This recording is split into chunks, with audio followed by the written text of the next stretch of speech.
Hello, everyone, and welcome to Lit Chick on a Mighty Blaze.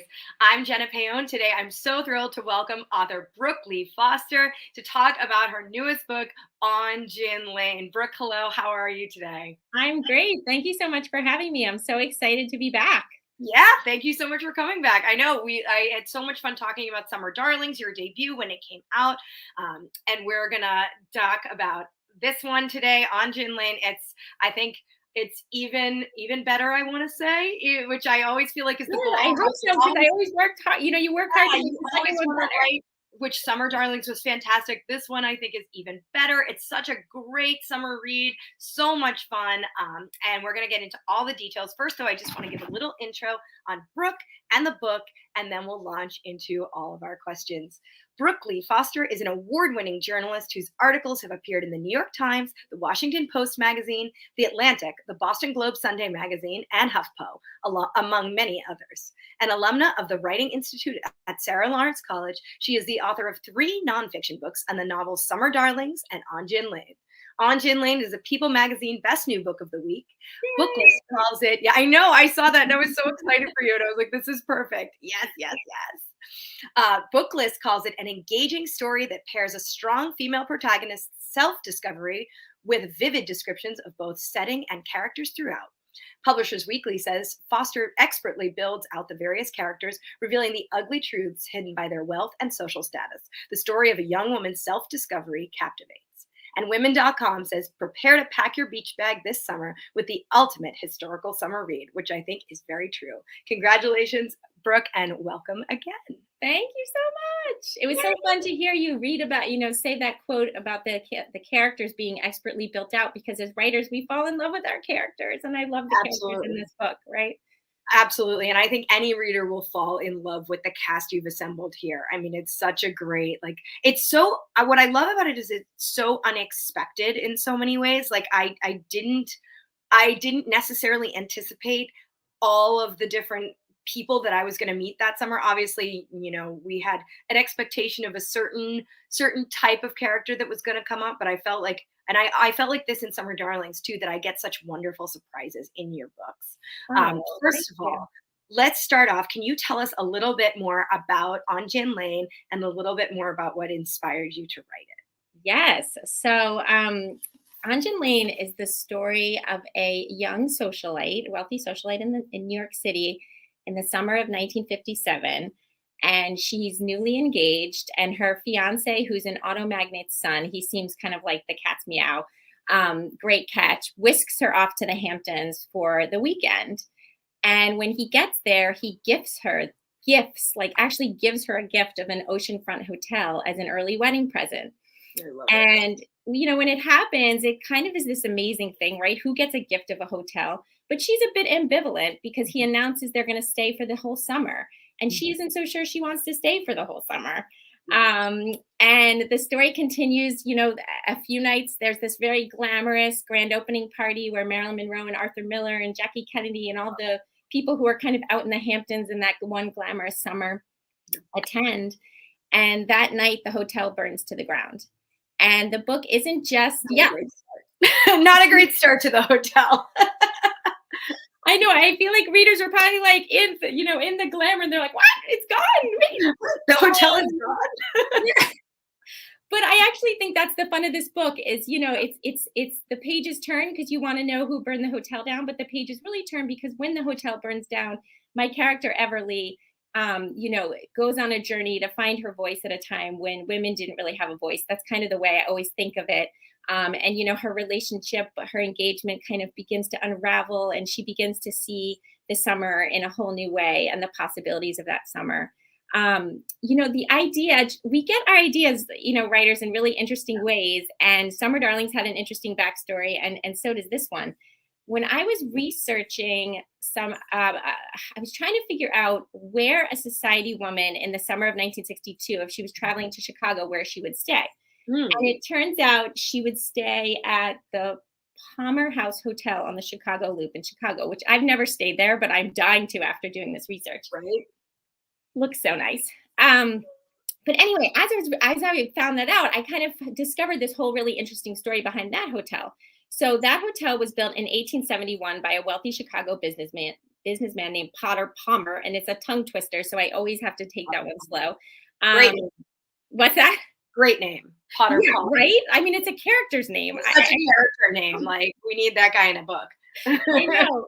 And he was a character apparently because he had a society wife named Bertha. They were very, elite couple in Chicago, and he gifted her, they were engaged, and he gifted her the Palmer House Hotel as an early wedding present.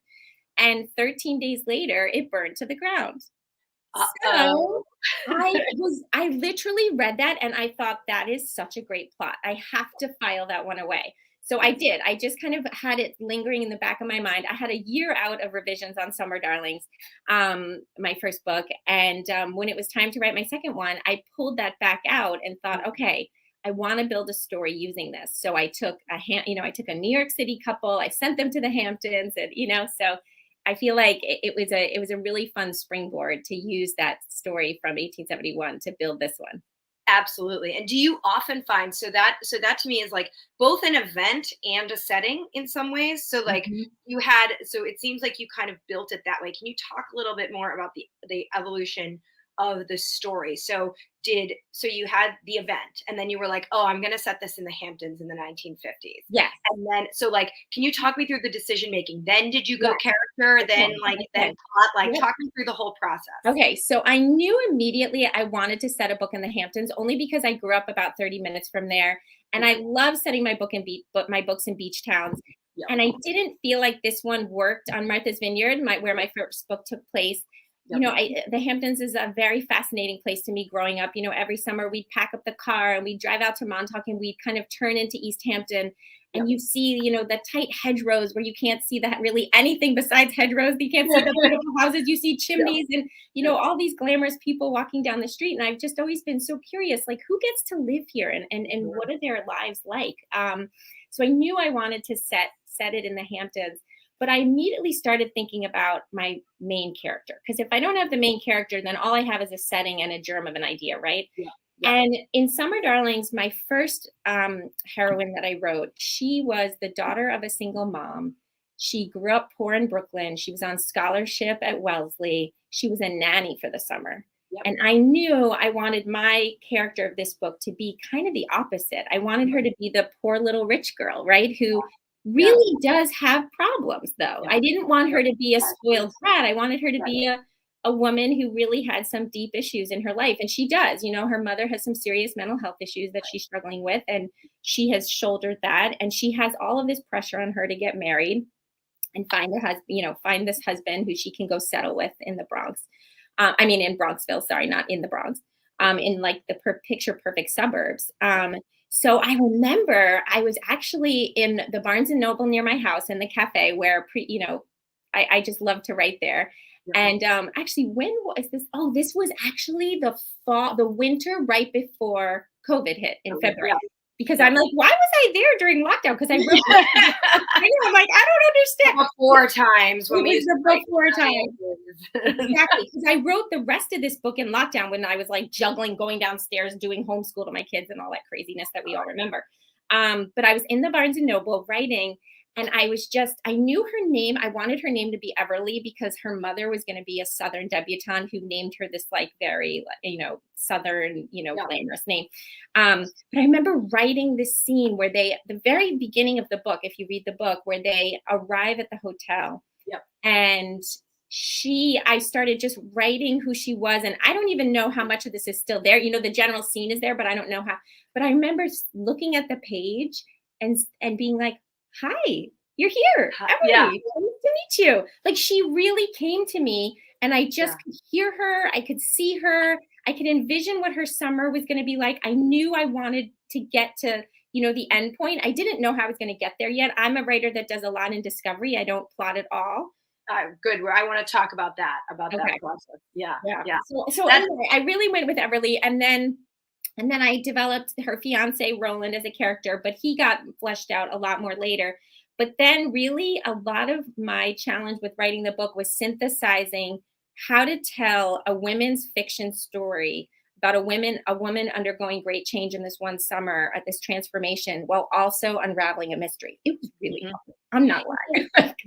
It's very complex. And I think that is one of the reasons why the book is so propulsive, like, and it's such a great, like, it's the perfect book to kind of disappear in. I love a book where I just like I can't wait, I don't want to put it down. I want to just stay up all night and read it, which this is. Oh, and that's the thing, is there's so many questions, right? There's the hotel question, and then there's Everly's. Like, Everly has so many questions of her own that need to be answered. She has various things going on in her life, and I don't want to ruin that like discovery for anyone, but yeah, let's talk a little bit about that. So as somebody who doesn't plot things out, and knowing you had an endpoint, you have a big mystery, and you also have a character who is going, within the context, like, that mystery is important to her life, but it's important because of the things that it's causing her to realize about herself and the people around her, right?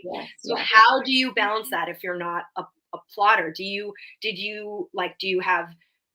just write? Did you write the whole draft and then go back and start nitpicking? Okay, so I feel like there's going to be people listening, and maybe you're one of them, Jenna, who will wring their hair when they hear this, but like, I'm the most inefficient writer. So I just write.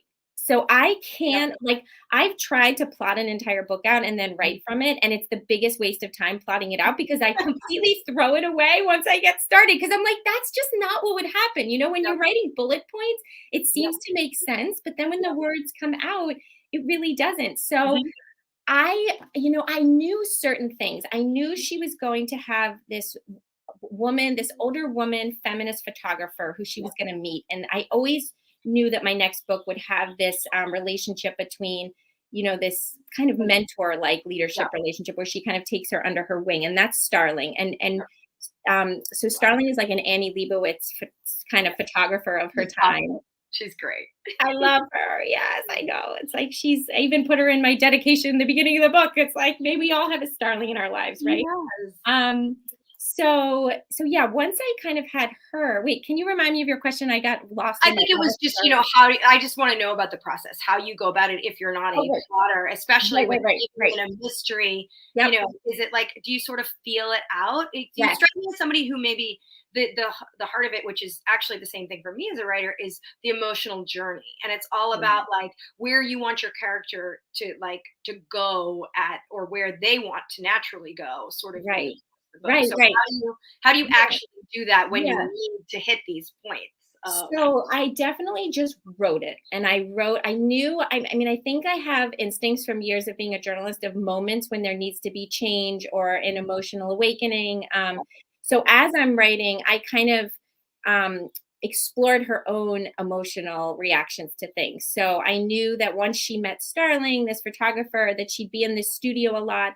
And what would her dreams be, right? So when she first gets into the studio, she kind of has this idea in this art gallery that she's going to be an assistant to a photographer, and she's going to, right? Like, don't we all relate to that? We start a new job and we think, oh, we're going to be the next star. And really this photographer's like, can you just trim the photos and put them in frames? And there's a lot of disappointment, but then she kind of picks herself back up and thinks, wait, no, I'm going to go forward because I'm going to learn something. And then she's going home, right? And as a writer, we think, well, what happens when she goes home from work? Well, she finds her Roland, her fiance, who's really disappointing her. And then how is that kind of adding on to the moment before? So I just kind of build like Lego blocks, until I get her character. I knew that by the end, I knew the ending, and I don't want to give it away, but I knew I wanted it to be an empowering ending where women closed the book and kind of went, okay, like I relate to that moment, that feeling. So yeah, I mean, one of the things I can say is that I cut 20,000 words from this book. So that was going to be my next question. Are you an underwriter or an overwriter? Are you? So it seems like I definitely am an overwriter, and I think it's because of my really inefficient process. But I don't care. I don't mind because, as a journalist, I'm so used to having really messy first drafts, things that are a mess, and it's fine with me. I'm okay with going back and chiseling and revising. To me, it's actually the great fun. Like getting it all out on paper, it's supposed to be a mess. It's not going to come out pretty, So, but when I sold the book to my editor, it was long. I mean, it was like 110,000 words, and she just had me doing, the first edit going through. But when we did the second pass, the second edit, she was like, you know what, this book would benefit from cutting 20,000 words. And I thought, oh my God, I can never do that. How would I cut 20,000 words? Right.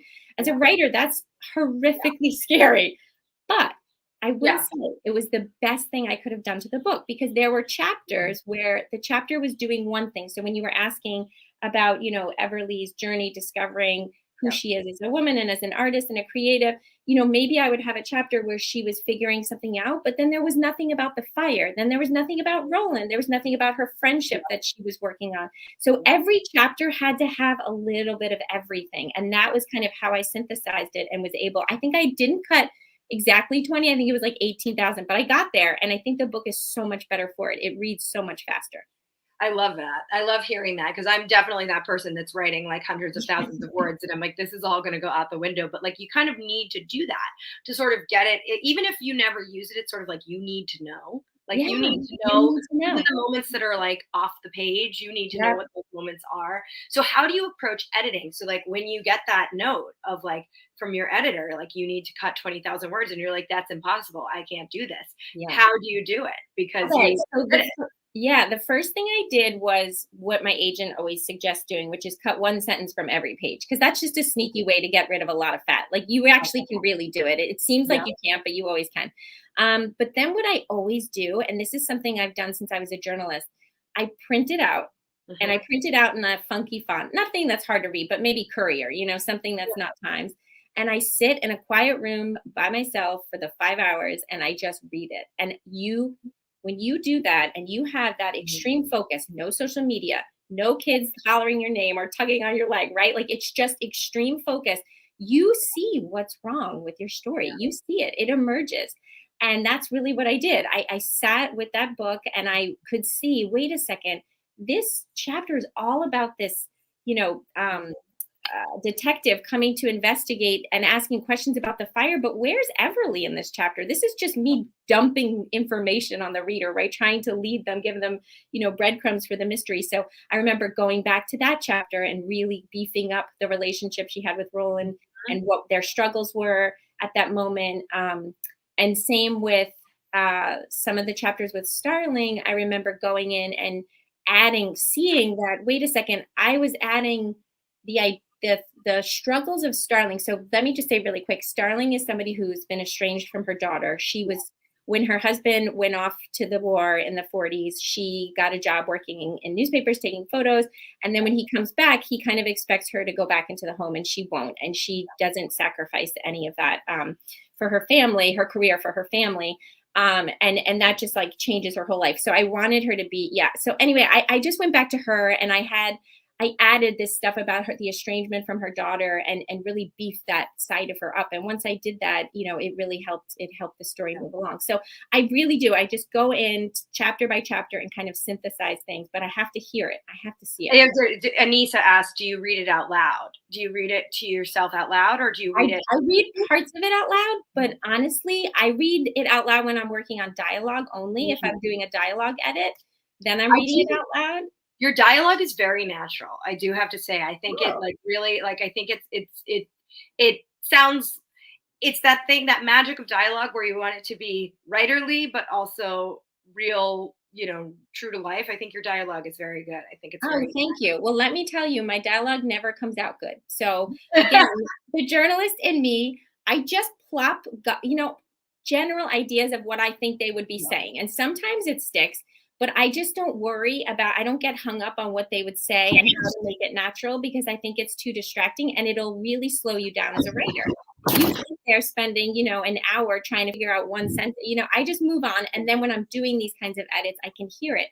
But I also find, I don't know about you, Jenna, I'd be curious to know, but when I'm really working on a scene and I'm reading it out loud and I'm thinking about these characters, I just start hearing their voices all the time. 100%. I hear them talking to me. I know you sound crazy, right? Yeah. No, it's like there was a tweet. I think it's she's a writer. I think her name's Meredith Ireland, and she has like the funniest tweets about writing. And she has this tweet about like how upsetting it is that the imaginary people in her head won't behave and do what she wants. Like, and she's like, "How's your day?" It's like, "Oh, talking to like a surgeon," and the surgeon's like, like somebody died on the table. It's like, well, I couldn't get the imaginary people in my head to like do what I want. Like, Yes, I it's know. just so like bizarre. But yeah, you're like sitting there with like all these people in your head, and you really do feel like, they're running Yes. around you and talking. And like I get artsy fartsy about that. Like myself, I'm like, yes, the story exists, and I'm just, I'm very much in the Elizabeth Gilbert thing of like I'm just kind of transcribing and writing it down Well, and it's that sort of thing. interesting. It's definitely a question I have sometimes because sometimes I feel like, where are these women coming from? Why are they speaking to me? You know what? I assume it's just all these, composite characters, but it is fascinating because you do Yeah. wonder where their voices come from and they're so clear in your And mind. I do want to mention that because I so appreciate like this is a progressive feminist book. Like this is, as you said, empowering. The message at the end is, you're tackling the big age old question of can you have it all, right? Mhm. Everly is a woman in the 1950s, but she is as many women in the 1950s and today and other eras, and we're still dealing with this idea of Yeah. can you be can you have a purpose and meaningful relationships, specifically like meaningful home and family relationships? Like can you be a woman, especially a woman trying to pursue a creative career, and Yes. a mother, and and have a fulfilling you know professional life and personal life? And it's such a and I know it's a maddening thing, and people are always getting mad at this question, and I get mad at it too, because you wouldn't ask a man this Yeah. question, and it's ridiculous that we have to ask this question of ourselves. And clearly the pandemic has shown us that not very much has changed, and in fact a lot of things have gotten worse in the past few years because of this. I mean, Yeah. we're the lack of social support and childcare and all of these things. Everly is somebody who is grappling with this thing of she wants to do this creative thing. She wants to be a photographer. And she does also want personal satisfaction. She's not a total rebel. She wants Yeah. to live a different life from the world in which she grew up in. She wants to live a life that's a little more meaningful, a little fuller, but she also doesn't want to go so far as somebody like Starling, where Starling kind of presents that opposite thing of you kind of abandon all of the hope of the personal life in sacrifice of the career. And Yeah. Everly's trying to figure out, can I do this with both? And can I do this with this person whom I'm engaged to? Yeah. So let's talk about that. So I have to imagine that as a writer, as a mom, you have two beautiful kids, you're married, you have a busy, busy life. I have to imagine you've asked these questions of yourselves, and I have to imagine that this is what in some ways prompted you to write this book. Can you talk a little bit about that and your personal Yes. I mean, how like I said earlier, I did work on this during lockdown, so maybe that's a big part of it. But that being said, I actually find being a creative, being a writer as a mom really, really challenging. yeah, And the reason why that is because as a writer, we spend a lot of time living in our own heads. yeah, And we're thinking about stories and we're thinking about characters. And every time you have, your one of your kids say, "Mom," you're pulled out. uh-huh, And that's really hard when you're trying to create something. But at the same time, when they say "mom" and you don't want to necessarily respond immediately, you feel incredible guilt, right? yeah, Because you're like, wait a second, I shouldn't want to be creating over sitting, playing Barbies on the floor with my little girl, but like I kind of do sometimes, right? Like it's like sitting on the floor playing Barbies a little mind numbing when you're 46 years old. So so yeah, so I definitely have struggled with that, especially because I started writing my novels when my youngest was 6 months old. yeah. Um, but I do think that there's kind of a happy medium. I think that, and that's where my character ends up in the book. I think that we all have these role models of women who do it really differently, right? There's like Starling, who Yep. left her family and just, is estranged from her daughter. And Mhm. Everly doesn't have any children, but she's on the verge of getting married. And she plays with that idea. Like maybe that is me. Maybe I am someone who's going to do the extreme thing. Yep. And she goes and lives at this artist colony for a few nights. And it's interesting because I remember writing that scene. And at first I wrote it. So let me just tell you the scene. So she's lying in bed and she kind of hears all the artists outside, saying good morning and getting ready for the day. And at first when I wrote it, I was thinking that she would be lost in the moment of that and just the romanticism of being, the romantic notion of being an artist. She's really wrapped up in it. But then I thought to myself, no, that's really not her. I think she would be kind of like me and you, Jenna, someone who, kind of is tempted by that, but you also want you want to have a husband, you want to have the kids, you want to have a little bit of everything. It's just really hard. And so I remember one of my friends reading this book and she flagged that part and she was like, but what's your answer? Like, can women have it all? She got so mad. And I was like, you know what? I think it's a gray area. I think we just try. And I think what it is in this book is there's a longing among women of this generation. There's like the historical fiction mindset, right, of this woman where I'm writing with this longing to be more. Right. I think that's something that we all relate to, even today. We're moms and we're wives and we're happy and we're, it doesn't matter. It's just you can want more and that's okay. And that's kind of the message I think I end up with. It's not like we want to do it all. It's just, it's okay to want more. Yeah. I love that. And I'm not sure I have to say I have like, you can't quite see it in my book right now, but I have so many pages this just turned down of like things that I want to remember. And I've been doing this with all my books lately. Like I never do that with books, but I've started doing that. And especially like I'm a new mom. I have a 1.5-year-old. And I'm grappling with this question of like, oh my God, my brain doesn't work anymore. It doesn't work the way I had a long time of being a creative without a child. And now I have a child and I'm like, I don't understand how to do this. And that thing that you said about your brain being divided is the most accurate description of it's not just even if you have the time and the resources and the supportive partner, which I do, like my husband is so supportive and encouraging and like willing to do the he does 50-50. He really does. Like we've had that, like I've got it pretty good in terms of that, and I still struggle so much because of that thing of your mind is no longer your own. And I always say this to my husband now, which is such a weird thing, but I say it's like I've created a Horcrux from Harry Potter. Like we're like part of my soul lives out of my body now. I made a little Horcrux and she's running around. And as long as she's running around, I'm never fully myself or fully present because I'm always wondering what is going on with my daughter. It's like I just have that, like I'm zeroed in and I like can sense is something wrong. I have to go like, and you always have divided. And the articulation of it, of how hard that is, that's the hard thing. Is do you have the mental and like psychological capacity to do these two really hard complex things at the same time? And it's tough, but it does give me hope. And I have to say, so many of the authors that I talk to are moms, are and are writers, and I just like it is very encouraging. And I so appreciate this perspective of if you don't want to toss out the whole thing of life, which I've never felt like that I was so avant-garde or somebody that I wanted this totally different bohemian life. I'm just not that person. I'm a little too conventional. I'm a little too, I like, my comfort and stability a little too much. But it's so great. I love seeing this perspective. Now you're writing this set in the 1950s. But you're writing for a contemporary audience. So how do you, and I think you do a great job of this, by the way, how do you balance the need for historical accuracy with the need to tell this story to a progressive, forward-thinking, readership? How do you? I think it's kind of easy, honestly, because when you explore women's themes of friendship and longing and all of these things we've been talking about, it doesn't matter if it's now or then. We all have the same feelings.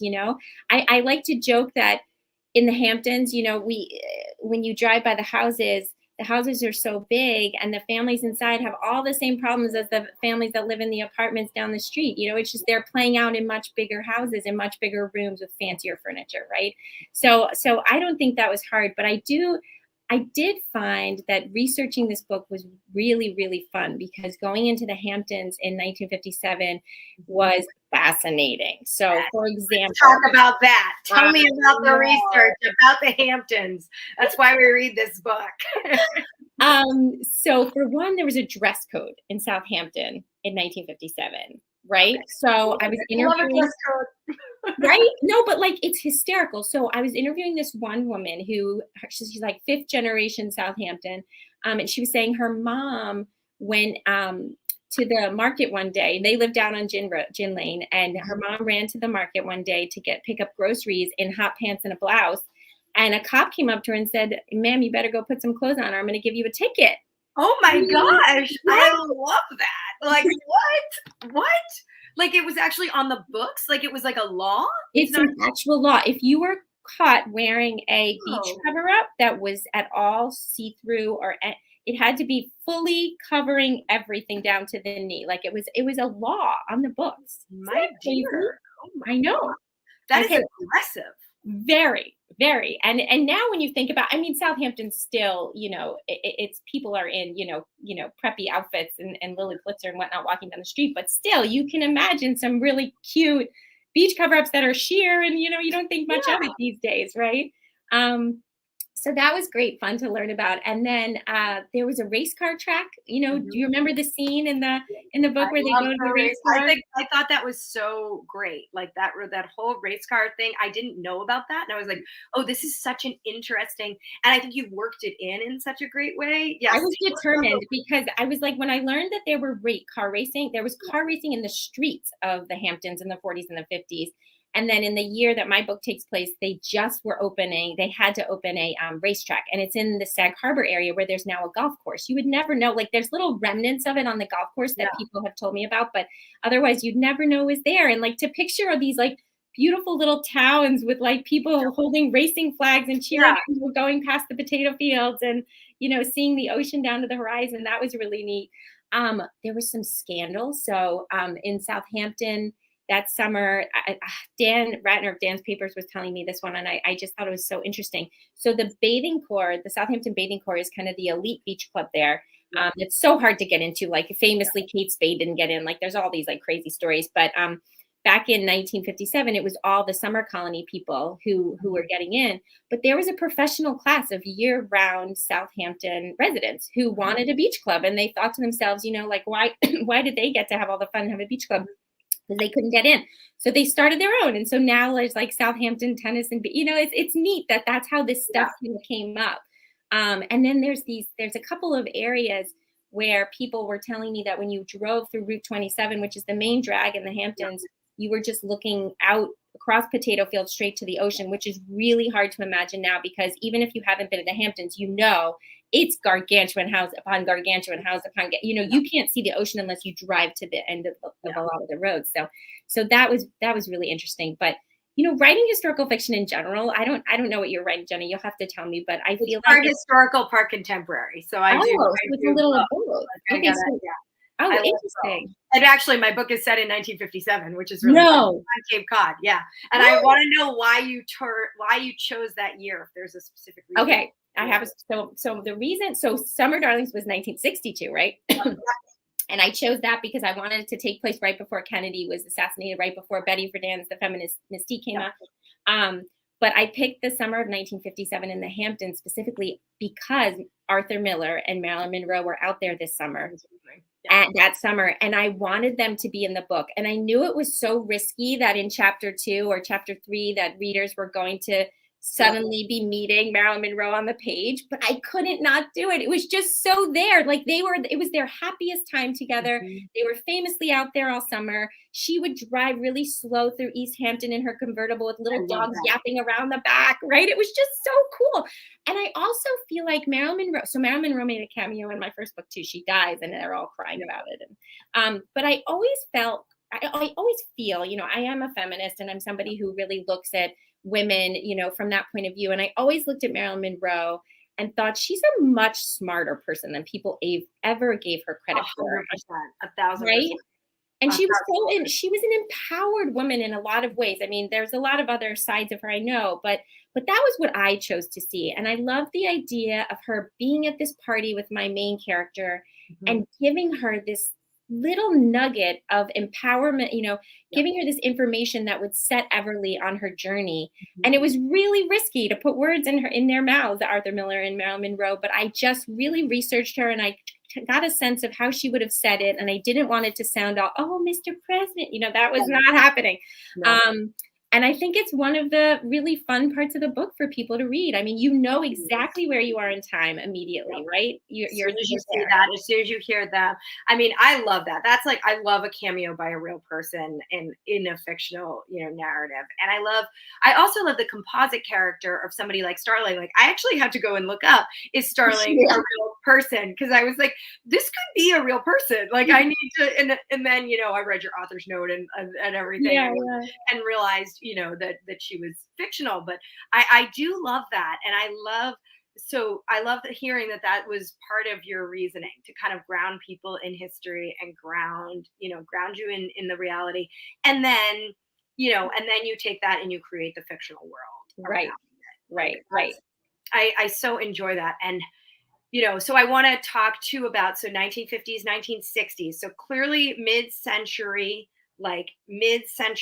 America is recent path. You're doing historical fiction, but you're not in the 1700s. You're not, so what is it about this slice of American life that is so inspiring to you, and you're so drawn to? And do we think, is your next book set during the same time? Is it different, or are you going to tackle other eras? I'm like, I have so much to say. Where do I start? So mid-century, because women at that time, I want to start with the good. Okay. Their clothes were amazing. I mean, look at my artwork. Style. Right? Like, there's this part in my book where my main character's at the beach, and she's wearing this like strapless bathing suit with gold buttons and stripes. And I'm just like, I just love it. I get so excited. I love that when they reach for aspirin, they're reaching for, a glass bottle. Just all of those things are so fun to me. And the drinks of the time, like the grasshoppers with like Roy Green and like flaming tiki. I mean, all that stuff. The food is hysterical to see what they were eating back then, right? Like, it's this, that time period is such great fun. And women were so glamorous, just getting dressed up to go to the market. I would hate it now. Like, I never get dressed up. I'm always like in schlumpy sweats, but like, aren't we all? Right? Like, we're all in like athletic. Don't you kind of wish we weren't? Like, I really sort of sometimes and I'm actually a little bit hopeful that maybe after this pandemic and this schlumpy fashion thing that we're in right now, where everybody's wearing baggy and high-waisted, and it just doesn't work for me. I'm very it's not my jam, and I'm always gonna do my classic preppy style thing. But I kind of hope that maybe we'll get a little glam again. Maybe we'll break out the heels and the dresses a little bit. Not every day. How are you going to do it every day? Big hat, Yeah, I'm a big hat person. I'm a hat girl. I are you? Long in England. Yes, I have a hat problem. I do the Peter Beaton hats and the fascinators and everything. And people are always like, "You are insane. You live in 2020.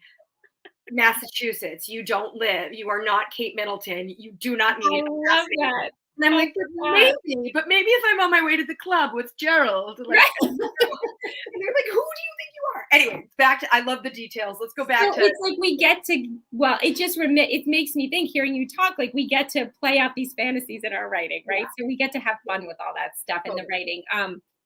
But on a more serious note, that time period for women was really, really tough. And I find it really interesting that women were expected to go to college to get a Mrs. degree, right? That's the famous line where you go to meet a husband, and what you do there doesn't really matter. I mean, we came up in a very different era where we were told everything we did mattered, that we could make a difference. We could do it all these other messages. So the idea that you would go to college just to meet a man was just fascinating.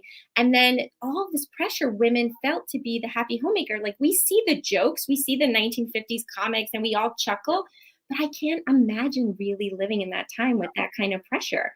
And so I think I go back to this era because I want to empower these women to live differently. It's just this interest of mine to tell these stories where women don't have to follow the rules, that they can rebel.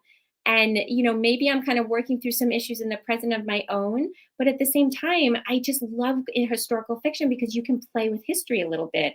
And while most women probably wouldn't have, broken off their engagement and pursued their interest in photography, she gets to in 1957. And I think that's really, really cool. My next book is I move up a little bit in time. So I know I'm kind of leaving, but not entirely. But I moved to 1967. Okay, great. And it's a story. It's actually the book is told in two timelines, Nice. and some of it is 1967 and some of it is 1977, which is 2 years Oh, after I was born. oh, there you go. Which is so much fun to write because the music is so amazing, but also like there's a scene where they're going to the opening of Star Wars at the Bridgehampton Drive-In. Like it's more like in my wheelhouse of like time frame.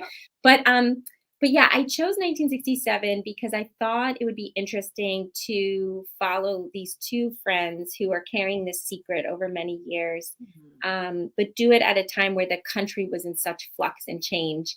And again, even though this book is about a friendship, it really is the story of women at the time and what they were going through, and how that shapes who they are.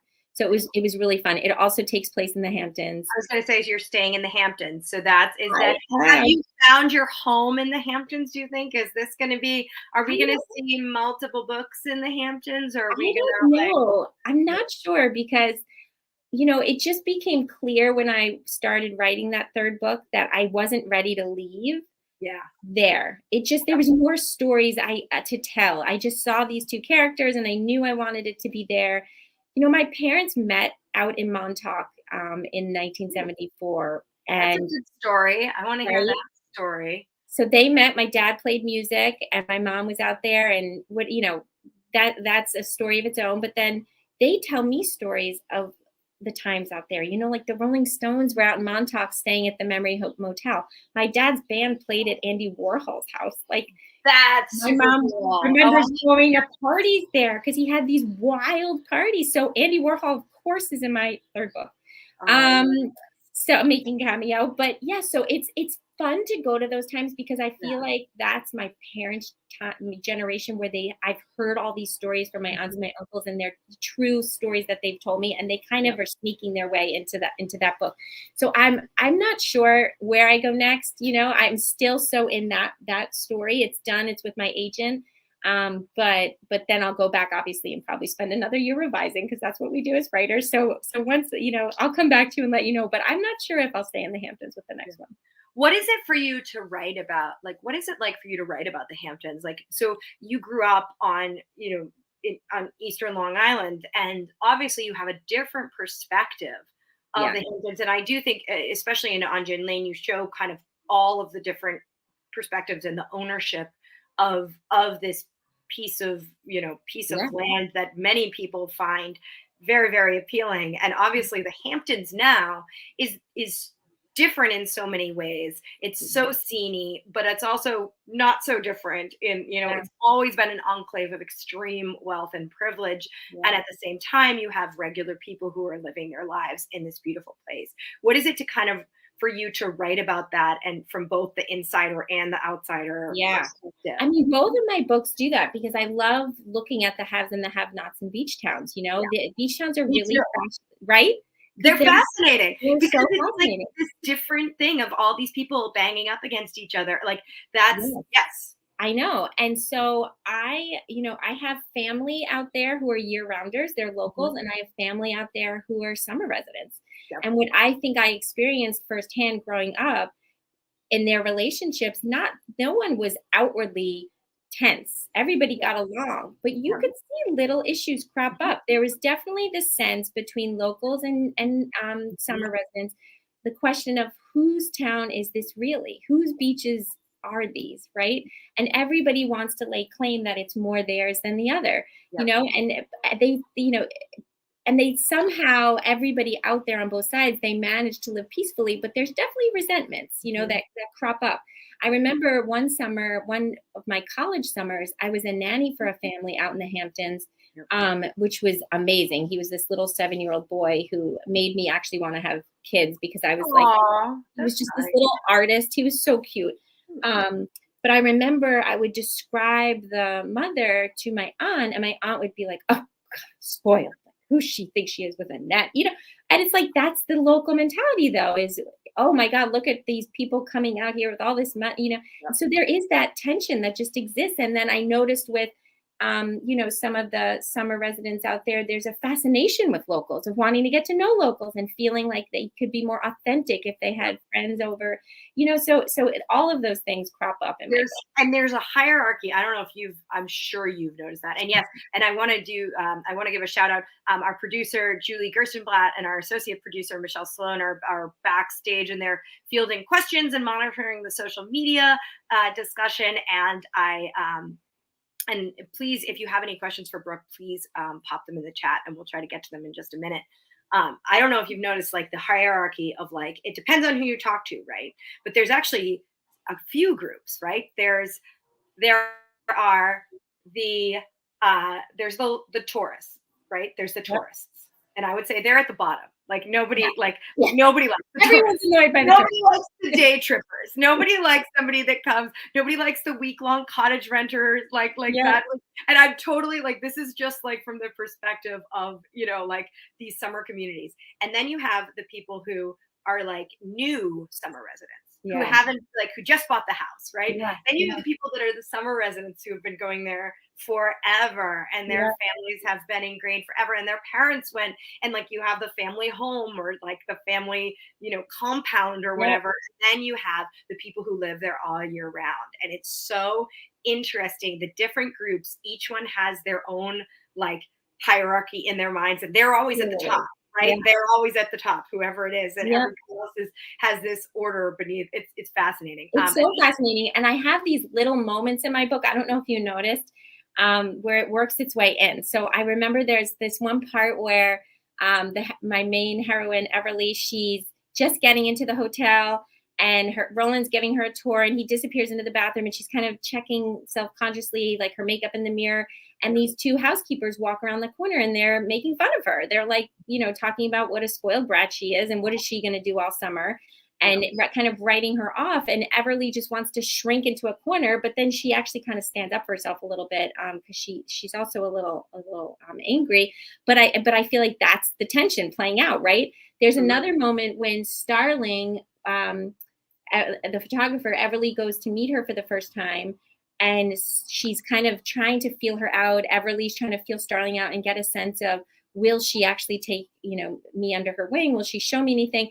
And Starling kind of looks at her wedding ring, the size of her engagement ring, and her necklace, and immediately discounts her as being someone who's not worth teaching, because she's not someone who's pulling herself up by her bootstraps. And Everly realizes this in the moment, and immediately takes off her jewelry, and is like, look, like, don't judge me for this. Like, you have to look beyond this. But I think those types of little, I guess we call them microaggressions now, those types of moments really do play out all the time in beach towns. I'm sure you see it on the Cape all the time. 1,000%. Like, heaven forbid. Like, it's just fascinating. I love it. It's the perfect place to set a book, or like, it just, there's so much material right there. You don't even have to try that hard. It's like, so true. Anissa has a great question. Which character in this book was the hardest to write, and why? Oh, that's a really good question. I think that, I feel like, who was the hardest? So Everly's mom was a challenge, because I needed to make her feel like she was a real fleshed out person, and not just a problem that Everly had. So she had to, but I couldn't spend that much time with her.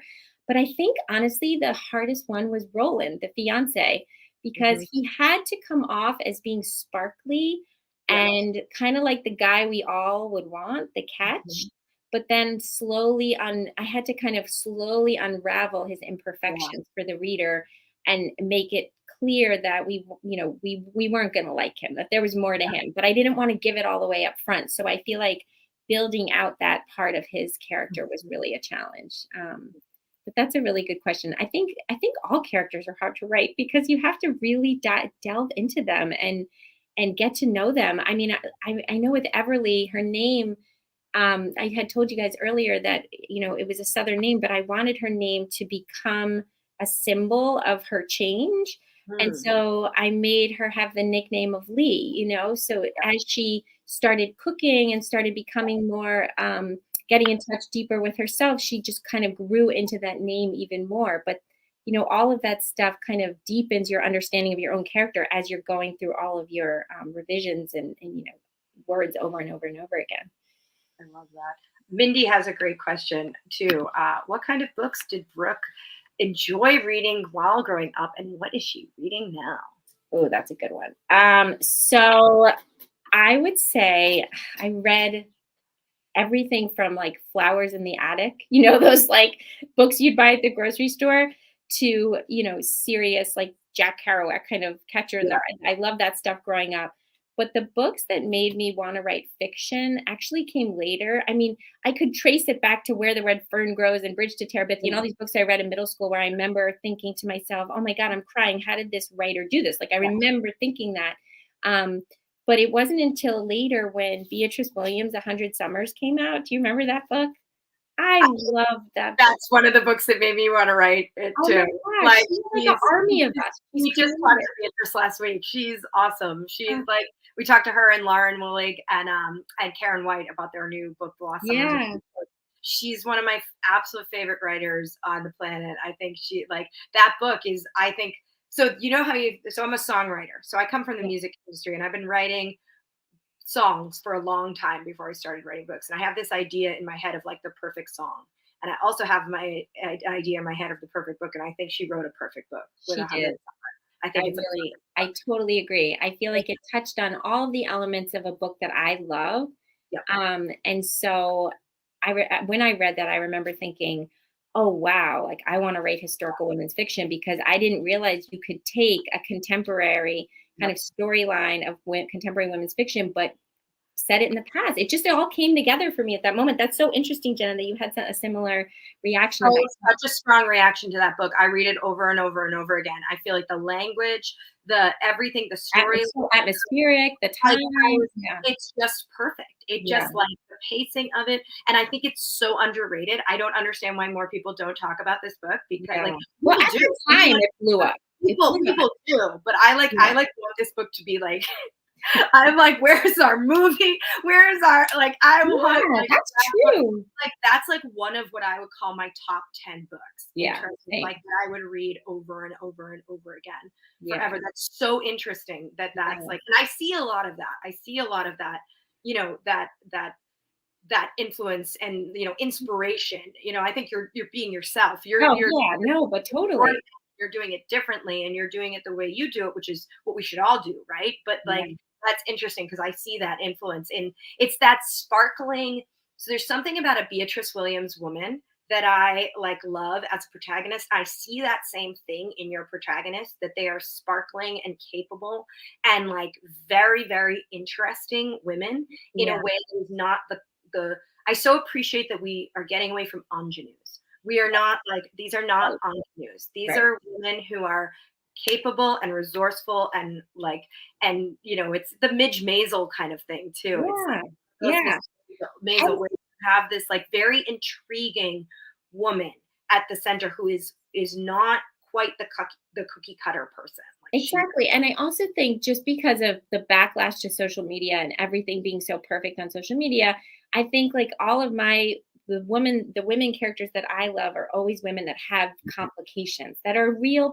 They're people like us, where maybe they look like they blew dried their hair today, but inside they're struggling with something, and I feel like those are the characters that really get me. And those are the characters I love to write, because that's who we all are.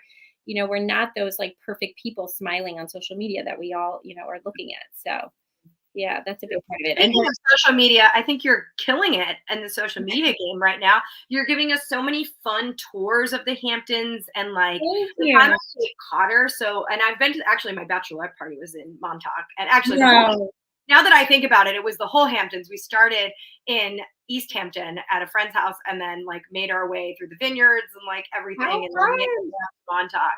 And I love the Hamptons. I just have only been there a few times. And you're giving us such great tours of the beaches and everything. So please check Brooke out on Instagram. And are you actually on TikTok? So I know I am. I've even been doing stuff on TikTok. Are you on TikTok? I am, but I don't know how to use TikTok yet. I know. I missed that whole thing because I was going through postpartum, and I was just I cannot make a video, a funny video right now. I'm caring for a baby during this. I'm just trying to feed this baby. I'm just trying to keep the baby alive, and I really can't make a funny video about this baby yet. I don't know. So I need to get on the TikTok game, but you're doing a great job. And definitely everyone should you. really check that out. Give Brooke a follow. And we'll post your handle in the chat, and or if you want to just tell everyone what your Yeah, handle it's Brooke Lea Foster. So Lee is Lea, Brooke, Lee Foster. Yep. And that way everybody can have, and you have fun, like you have all kinds of fun little things going on. I feel like you're doing a really good job. I'm very impressed by your social media game right now. I feel like I'm like liking I'm like so aggressive like with the likes with you. You're Like so nice. You're like one of my like reliable likes. I'm like, like, thank you, Jenna.